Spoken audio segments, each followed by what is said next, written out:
I was bullied. Now I was a bully. Bryan's stutter was one of the many things that I bullied him over. I always believed that I didn't have anyone to talk to or share what I was going through. It's amazing how a sincere, simple apology can change everything. Hi.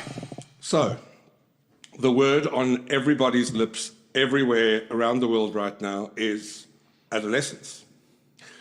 And it would be remiss of us not to have a discussion about all the takeaways from it in terms of what we do in our bully dialogues. Now, just a reminder to some of you who may be new to us, the premise of what we do or what we are as bully dialogues is Clinton and I are a once upon a time former bully and his victim, who years later had a reconciliation, and we have made this a very passionate subject for ourselves to highlight bullying and its effects in all manner of speaking. Now, the one thing we always say in our keynote is that there are certain things that no matter when or how the bullying happens, certain things never change. One of those is the reasons why people bully, and there are always reasons, and the impact that it has on people who are bullied, which can be so far-reaching and so and cause damage at a depth and a level of time that nobody really understands unless you've been a victim. But what has changed and what continues to change, and we see it in adolescence, are the means and the methods. And whereas when we were at school, bullying was in your face, it was confrontational. You knew who was bullying, you knew what they were saying, you knew what their intentions were. In past years in social media, it's become a lot more covert and anonymous, with the kind of phrases like telling somebody to go and kill themselves, or that they're worthless or useless. And eventually that has driven certain teenagers to suicide. But now we have a very real and alarming scenario of a coded language that has driven somebody to murder. I mean, it's not only the coded hidden language. If you look at the past podcasts that we've done, cancel baiting, where you deliberately provoke someone into reacting in a certain negative way, and then try to cancel them or berate them or belittle them or whatever it is you do based on that reaction when you deliberately provoked it. Bullying as entertainment, another podcast we did. Bullying as bullying by algorithm. Mm-hmm. So all of those things were at play in this series, and you saw all of it and how it impacted all those different things. Because everyone's talking about this. It's one of Netflix's most watched series, certainly for 2025, and probably one of their all-time most watched. And everyone's talking about it. And I mean, I've read so many articles, I've seen so many analyses and things like that. Still, what we bring to the table that I haven't seen is we come at it from the perspective of both a bully and a victim. And so I think maybe to unpack that from that perspective, what we saw would be a good way for us to do this. I think one of the first ways in that we can both relate to individually is the thing of the awareness of our parents, because those of you who've seen it, you know that both with the parents of Jamie, his father, and the cop and his son, there's this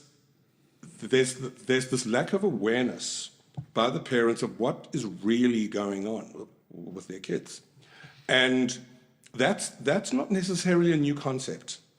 It's a dangerous concept, and one which we experienced, and sometimes it's not always always nefarious. I mean, my parents did not know what I was experiencing at school, and my situation was one that was not entirely unique. I'm sure there are many people who have a situation where they are feeling bullied at home by parents or siblings and bullied at school. So they are pushed from pillar to post, not knowing who they can trust or who they can talk to. You know, when we were preparing for the keynote, we presented to my mom, and actually at a later point, my dad and his wife, my stepmother, also came to see. And they were completely blown away because they had no idea that I had been a bully. You know, and I mean, I did get into trouble at school quite a bit and was suspended. And so all of the things they did know about, they certainly knew that I wasn't an angel at school, but the bullying was never recorded or spoken about. They were never told about it. I certainly didn't run to home to tell them, guess what I've been doing. Sure. So they were, you know, which is a big theme in adolescence, because his parents thought he was safe at home. He was on his phone upstairs in his room, which is what you think all teenagers do. And therein lies the rub, is that we came from a time when being alone in your room was being alone in your room. In today's world, a kid being alone in their room is not alone. They may be alone in the physical four-wall space, but they are disappearing and being drawn into worlds beyond what parents are comprehending. And when I say even comprehending, you know, it's that parents will look at their kid's phone and go, show me what you're reading. And there'll be what seems to be an innocent, naive string of emojis. Now, think about how we all use emojis as a means of expression or tone. And what has evolved and is constantly evolving is this very aggressive and insidious coded language of bullying that is understood by a certain group of people when a number of emojis are placed almost in a sentence. Well, I mean, I think in some ways that's the genius and the tragedy of it in some ways, because, you know, kids are always going to have a language, slang words, new words that an older generation's just not going to know, or they'll learn or whatever, but it's not what they used, and language changes. And certain, we spoke about this when we did the Wicked episode, that wicked doesn't mean evil like it did when we were young. Wicked can be used to mean cool and awesome. So, things like that change generationally. I've never loved emojis anyway. I've always found them to be like a crutch for people who don't know how to write properly. I know it sounds arrogant, but That's just the way I've just always disliked them. Like, if it's meant to be funny, then write it funny. You don't need a little funny laughing face at the end just to show that it's funny. But anyway, I digress. But the thing is that...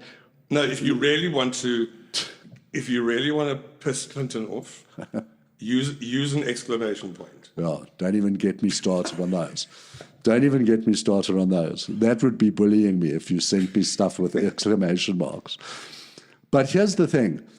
This language that they were using, if a parent looked at the phone, you would see these innocuous emojis like a coffee cup, that and may at best look like, if you're kind of a hip parent, like, okay, maybe it's playful banter that's going on. But actually it's this toxic, mean thing that people in the know do know what it means. And oftentimes, like, there's a coded message that the sender knows exactly what it means, and so does the recipient. And so, and again, it's innocuous. What does a coffee cup mean?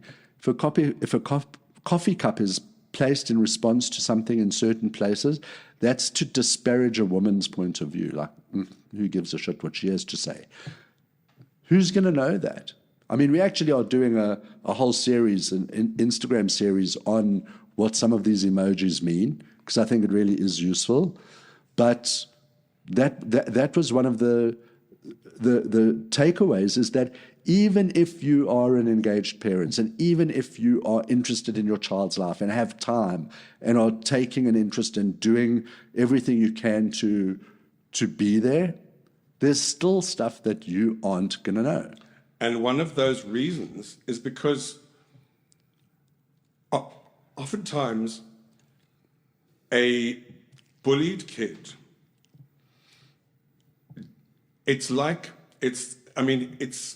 I'm going to compare this, and I know that there's a lot of people who would go, being bullied and being raped are not the same thing. But in effect, they are, because being bullied is about being the target of a disproportionate abuse of power.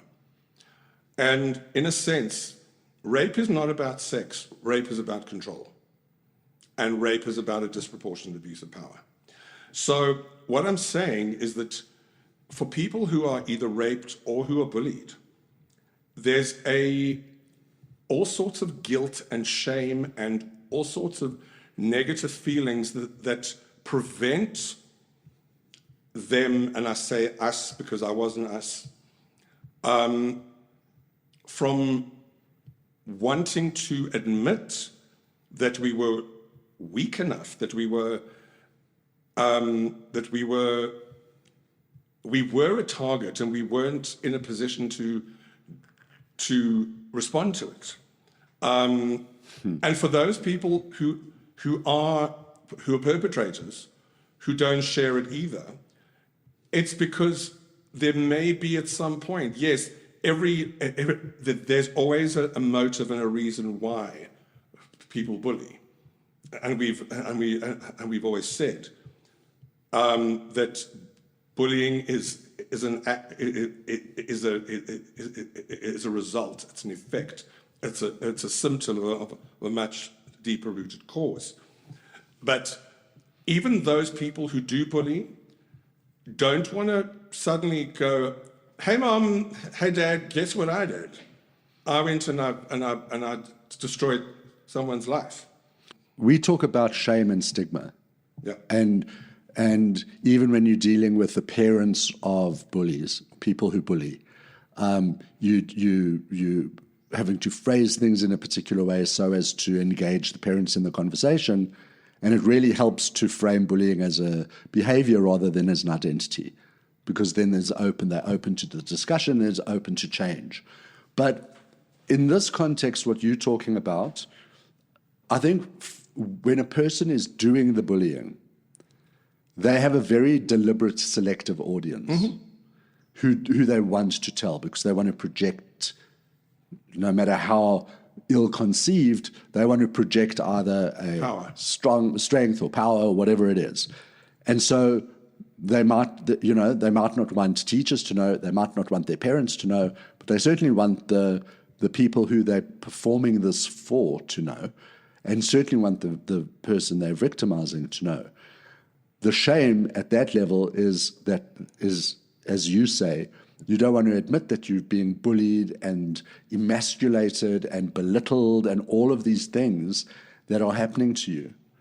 And so it's interesting because when I was watching this and I was seeing things from Jamie's perspective, which I suppose we're meant to, because even though he's the one accused of murder, but you see how he was being bullying. How he was being bullied. And you see the source of his rage and the rage that ultimately made him murder. And so I was thinking of you at that point in time, because I was thinking that, you talk about in our keynote, you talk about how how you gain confidence in all of these things on one hand as you grew up and had left school, but that there was also another part of you that self-harmed and that was self-destructive. Correct. And so you internalized and you took that rage and you kind of turned it on yourself.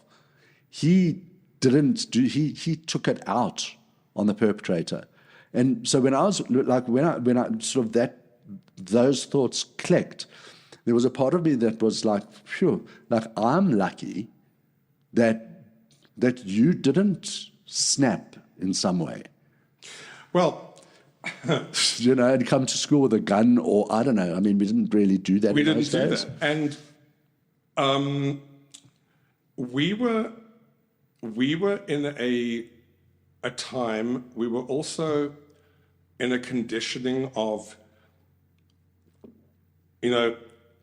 if you were bullied, it meant you were seen as weak, and therefore any kind of radical response, as you talk about, was just not even in the equation. And I think when you hear of the tragedies of kids who are victims, who are driven to suicide, that speaks to what you've just said, which is about internalizing it and taking it on, and taking on what is being said about them rather than believing in what they are, because they are taking on the shame and the degradation and the humiliation, and they feel like they can't face the world. When you and I talked about this, about adolescence the first time, and I said to you, I thought that the line from being bullied to murder was a stretch, and you were like, no, it's not really. And then I sort of thought about it, and I was like, yeah, it's actually not.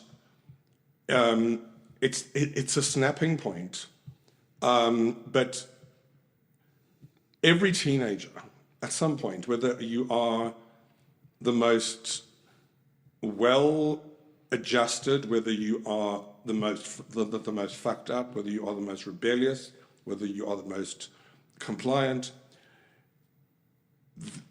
the child imagination and the teenage imagination, and even the adult imagination. I mean, when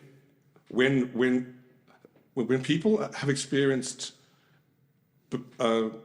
betrayal, or they've been hurt, or they've been put down by a relationship, or by somebody who has gone out to destroy them, we all have murder fantasies.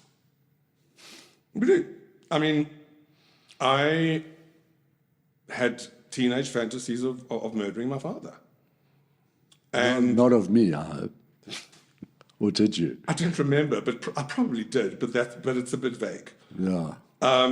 But certainly my father was somebody that I had these teenage fantasies of how I would get rid of him.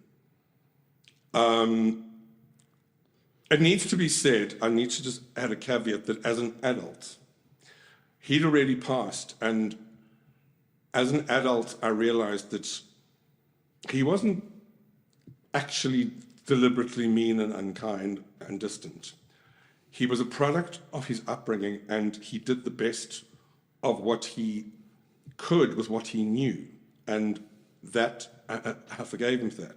So I just want that made clear here, so that it's not seen like I'm still carrying these hectic, father issues. Right.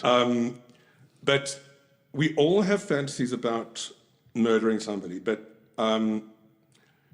it's a very different thing when the level of rage and the level of humiliation and degradation has been taken to such a point that the only way is to do what he did, which is stab her 7 times. Once is not an act of aggression. 7 times, and you see his body language on the CCTV. It was such an expression of rage. So, well, I want to tap into that rage thing, one thing. Just by the way, I don't know that I've had fantasies of murdering someone. I mean, maybe I'm seeing certain politicians or whatever murdered, I've fantasized about, but I don't know if I've been the perpetrator in those fantasies. I just don't think I have, that I can think of, well, I'm off sorry, the top of my head. You're missing out. But just in terms of that rage that you're talking about, so you're being bullied, right? You can't talk to your father, you can't do anything, and so you have to stew with it. There's no outlet for it. Right. It's pre-internet in your case, so there's nothing you can do about it. It's you and your experience of what you've lived through that day. Right. Now, and in Jamie's case in Adolescence, he's being bullied online.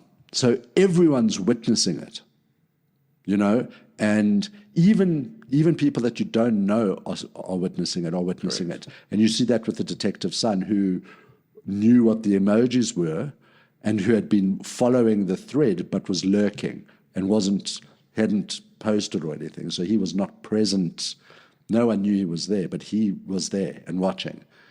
And Jamie knew also that other people were watching and seeing, aside from all the people who were doing the emojis.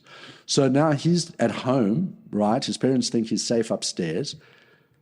He's being bullied online. He's witnessing all this shit happening online.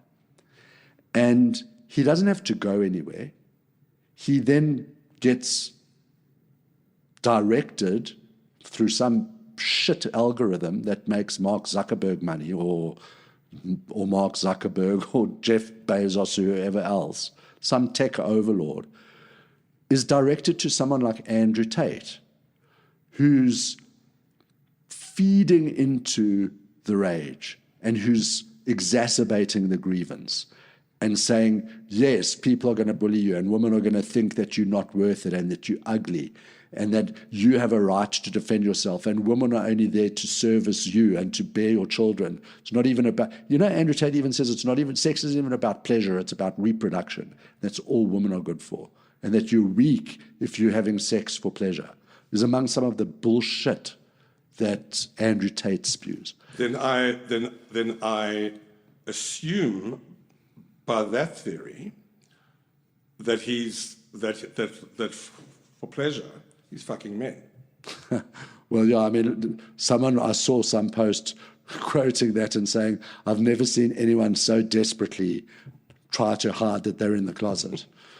But that notwithstanding, that toxicity, that demeaning and diminishing and reducing women to nothing other than reproductive vessels for men to own and abuse is is what's being fed to this guy. So what does that do to his empathy when a woman is bullying him, a girl in this case, she wasn't even grown yet, a young woman, is bullying him, and he's being told that she's a piece of worthless shit anyway and shouldn't even have a voice. So when he's stabbing her 7 times in rage, of course he doesn't have empathy because he's been taught not to have it.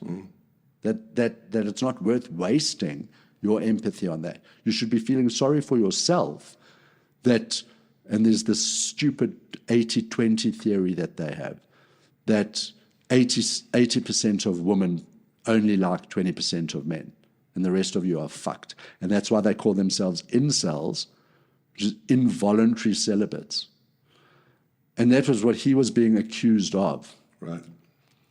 And so the question is, was he enraged because she was bullying him? Was she enraged because she was calling him an incel in front of everyone? Or did he see incel as a badge of pride and was bullying her just because she tried? Like, we don't know that. And it's actually not that relevant even. But it just shows that there are all these different nuances that make it difficult to find out what the actual triggers exactly are. Oh. And we say all the time in our keynote, we know that in the Q&As there's always going to be a question from a parent or somebody about how to solve their particular situation. And the one thing about us confronting this topic head on is that we wish we had a one-size-fits-all answer. But while we have our points of view about how to approach it that is slightly different from what the norm has been in terms of a harm reduction approach as opposed to a trying to remove and eradicate approach. And that's why every situation like Jamie's, every situation is unique. And it's all unique. Why? Because the circumstances involved, the dynamics involved, the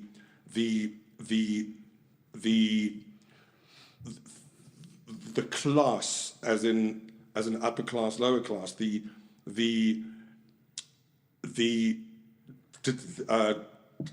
demographics, the family setup, all of that contributes to an entire picture. What you've raised as well here, Clint, is something which you mentioned, the cop's son, and how he was able to watch. And so he didn't go to his father, who was a cop, and say, "This is going on," until the murder had happened, and he revealed. So we would consider him a bystander of sorts, because he was literally standing by and watching. I mean, yeah, we differentiate between a bystander and enabler, right? I was getting there. Okay, good. Because the enabler is the guy at school who gave Jamie the knife. So the fact that he gave him the knife means that he was enabling an act. Did he know that Jamie was going to stab her 7 times? Probably not. But the fact is, he gave her the weapon, and so he could have said to Jamie, "Why do you want a knife?" And I'm not giving you one. That would have been a form of not enabling. Although I think it's fair to say, obviously, there's a difference between murder and bullying, and I would say that the enablers were the people laughing, putting clown faces, adding their emojis, so like spurring her on and sort of that's the enabling, because they're actively participating in some way in the bullying and they're making it worse. Whereas he was, the bystander, who The cop's son. the cop's son was the bystander. In the case of Ryan, or whatever his name is, the friend who gave him the knife, Ryan. that's one step beyond enabling. That's literally an accessory to murder in legal terms. In criminal terms. Yep. Yeah. And so, it's definitely a form of enabling, but it's more than enabling. It's equipping, and basically a component. That's why you get tried as an accessory. You know, I mean, it would be interesting if we liken how we treat bullying and focus on the punishment, which we don't, and don't think that's the way to go. But a way of punishing bullying would be to say, okay, if you enable it, then you're going to be regarded as having done the bullying yourself. Right. Which we're not recommending. In fact, we completely don't agree that even the bully should necessarily be punished, but rather held accountable, whatever that looks like. But there's a distinction. Because it's our contention, and it's our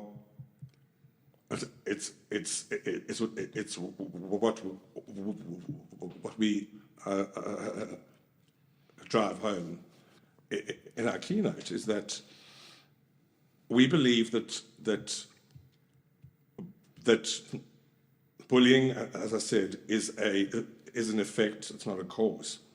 And when you deal with the effect, i.e., you punish, or you aren't dealing with the cause, and therefore the effect is going to repeat itself and repeat itself. So all you're doing is you're putting a Band-Aid on a festering wound.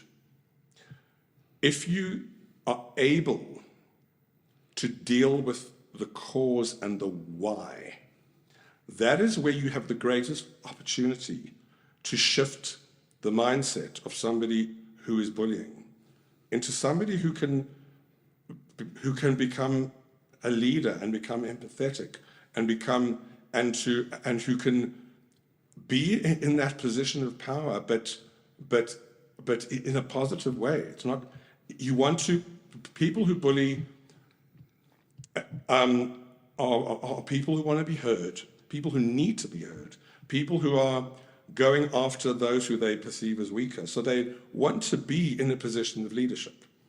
But get them at the root cause, and that's how we believe the change is made.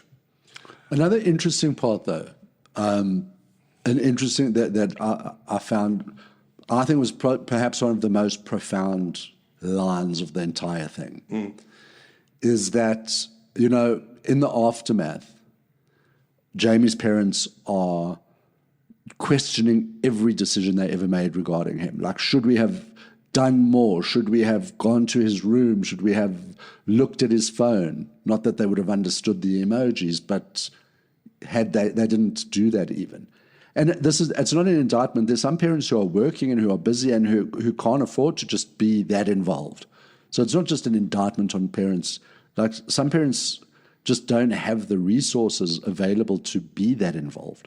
But even in this case, when they were questioning, and their daughter, Jamie's sister, who had been their rock, because all of their lives were torn apart by this, right? Which really demonstrates how this can impact more broadly the family and then the society and the community around. And what was striking is that she was just incredible and kind and forgiving, and just giving her parents space to be with their grief and all of that. And at one point, the father says to the mother, "How did we make her?"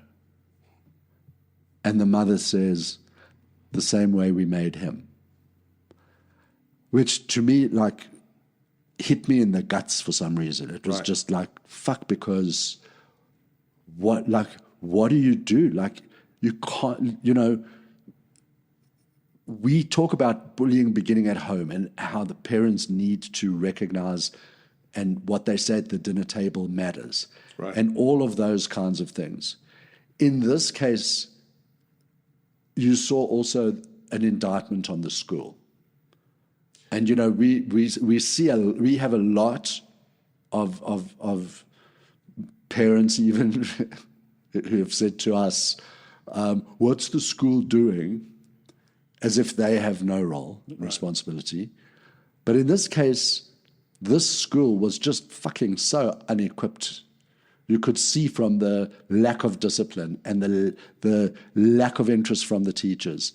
And, you know, not all teachers are you know, teachers are also, they're stressed, they're underpaid, they're undervalued, all of those things that contribute to how they teach, how they educate. But in this instance, the school knew fuck all how to deal with bullying. And you could see it. You could see it happening in front of your eyes. And, you know, again, the dynamic of the kind of school it was versus the kind of home it was, vice versa, all these are the combination of ingredients can make for a unique situation that does not have a one-size-fits-all answer. There are those schools who are low-level schools who are ill-equipped to deal with. We find ourselves sometimes in discussions with high-level schools, private schools, wealthy schools, who we have been made aware are having serious issues of bullying, but they don't want us to come and speak. And it's not that they can't afford us. It's that there's a certain thing, and this happens with both certain school environments and parental environments. It's that if you're willing to, or if you are it's not even willing, if you are compelled to confront the issues that are going on in your school so head on, it's an admission that there is a problem that you aren't solving. So again, it's the Band-Aid. What schools are doing and have done for decades, especially those with institutionalized bullying that they're so woven into the fabric of the history of the institution, is they have lip service attention to incidents. But again, it's the Band-Aid over the incident. It's not rip the fucking Band-Aid off and let's get all the toxic shit out of the wound. And the same happens in parental responsibility, because while you may have parents like Jamie's parents who really questioned and went, did they do enough?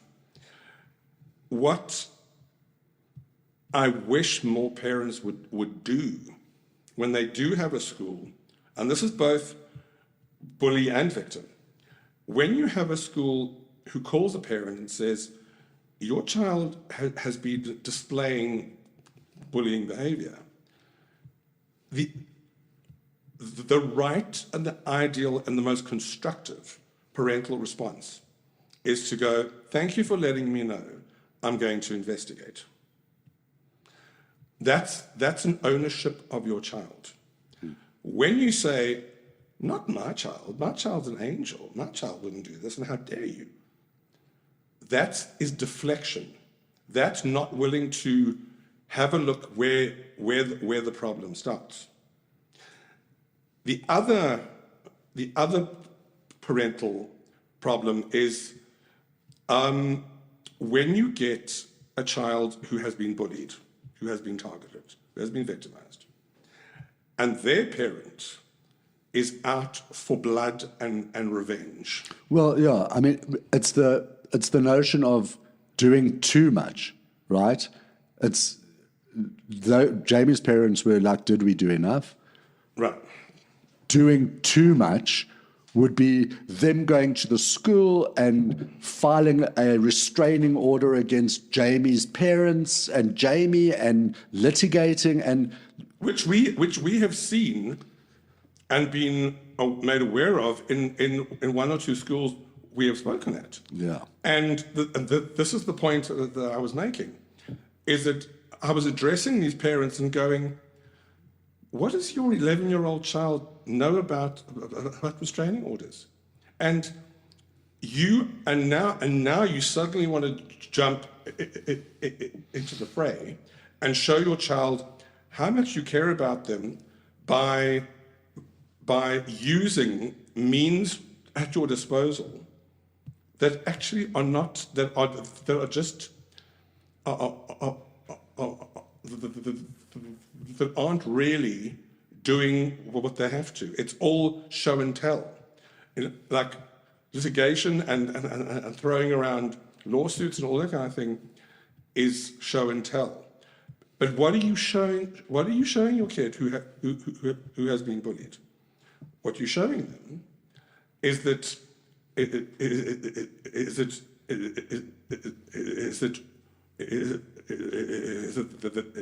that's how you deal with it. But what you're not showing them is how to stand up for themselves when you're not around.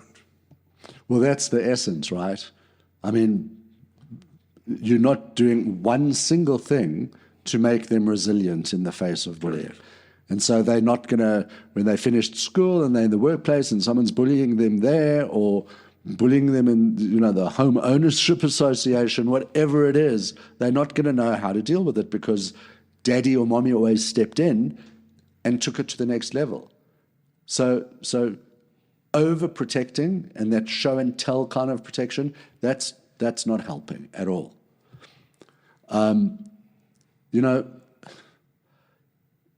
In this particular thing, one of the things that struck me also, and it struck me last night because in the keynote, Bryan talks about Gary Allen being one of the people that he went to and was able to speak to, and which completely changed the trajectory. For Bryan, it changed it for you. Yeah.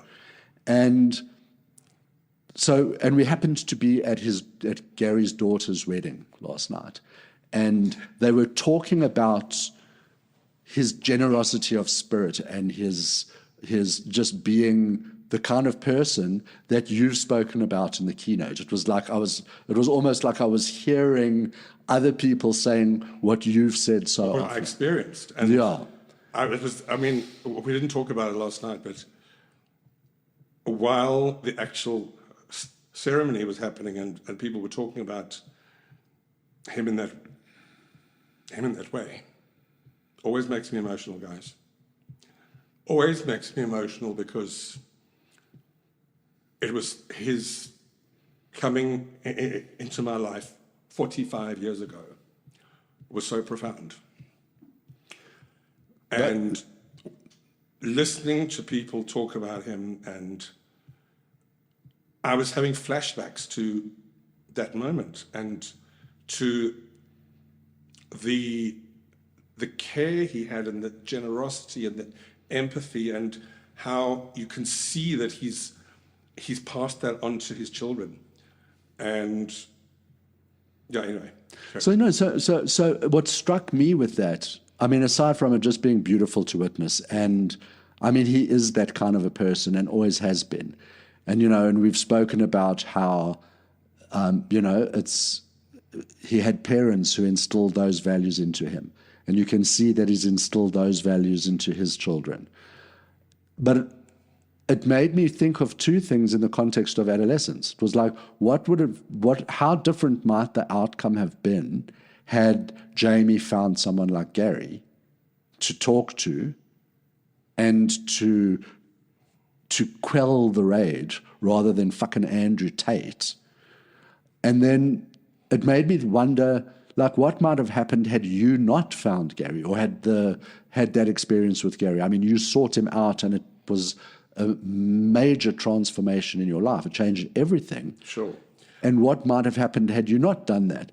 And might you have gone down a much different path? So those were the things that struck me when I was hearing those people talk about him. The world of Jamie, though, which is the world of every youngster and teenager, is, we didn't have the internet. We didn't have social media. We didn't have access to a world beyond the four walls of our bedroom. So we didn't have role models of that kind. And it wasn't just a question of role models. We know, and it's just that algorithms and social media and all of that drives toxic content because content about preservation of the Amazon and dogs and cats does not get clicks. Toxic content in whatever time in history, whether there was social media or not, when you have conflict, it's the primary key in